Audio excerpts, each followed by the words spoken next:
Yeah, I'm good. Hi, so I've called my talk from Worrier to Worrier this evening. I want to kind of get one thing out of the way. I don't think I'm a warrior. I can absolutely promise you that my body looks nothing like this underneath my shirt.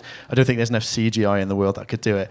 But the reason I've called it this is because it was something my girlfriend used to say. She used to say, Paul, you're a worrier, not a warrior. And that's because when I was about 23, the quarter-life crisis hit me really, really hard. I did not know what I was doing with my life. And at the time, you think you're the only person in the world that's going through that. But in truth, you're not.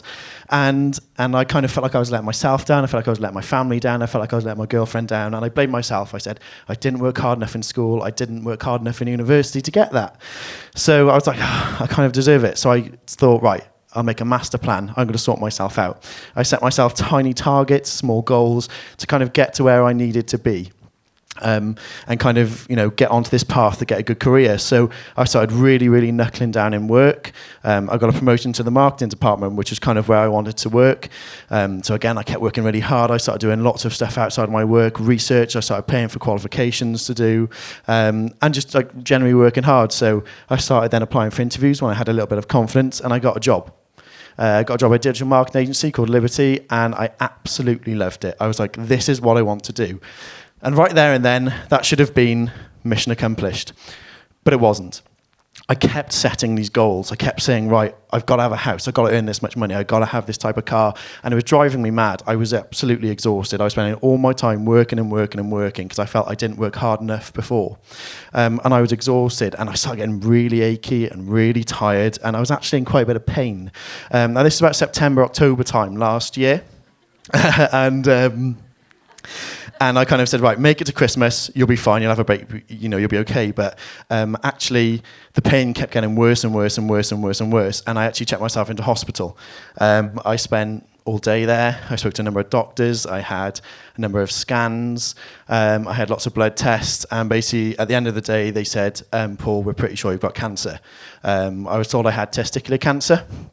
And there's no point in me trying to say what your feeling is at that time. You're in shock. But my overriding emotion, bizarrely, was one of absolute calm and clarity. It suddenly dawned on me what was very important in my life. And there was my friends, my partner, and my parents. And I had to make sure that they were okay, because I knew I'd be okay.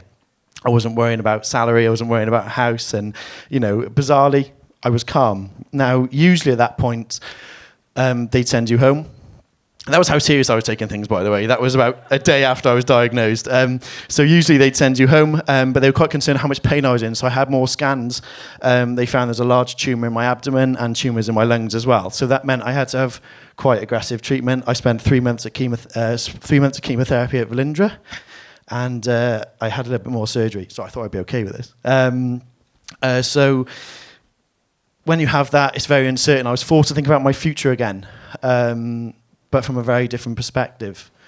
I was obviously quite unsure what was going to happen, and it kind of forced me to look backwards instead of forwards. And I thought a lot about the memories I had, the friends I'd made, and the great times I'd had. And I was very lucky. I realised I was very, very lucky. But what dawned on me was, even though I'd had great memories in a 2-year period, there wasn't many. I kind of realised, Paul, you've been chasing this place, and I don't even know what it was. And I'd given up on me. I'd given up on my hobbies and my things and what made me me. And this is a really, really cheesy quote, but it's true. Happiness is not a destination in which you arrive. It's your journey there. And I know it kind of makes me feel a bit queasy, actually, but it's true.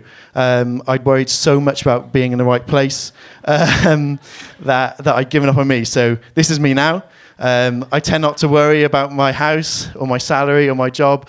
My absolute priority is to make sure that I'm really happy, my friends are happy, and I make really good memories. But apart from that, I absolutely have to support the people that help me. Valindra Hospital is an incredible place where doctors and nurses go every single day to save people's lives. So I was like, I'm going to raise some money this year, and I'm going to take it seriously.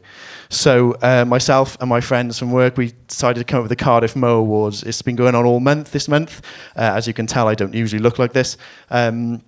But the idea was for individuals and teams to raise as much money as they could, get prizes. And we're actually having a fundraising night 2 days from now in 29 Park Place.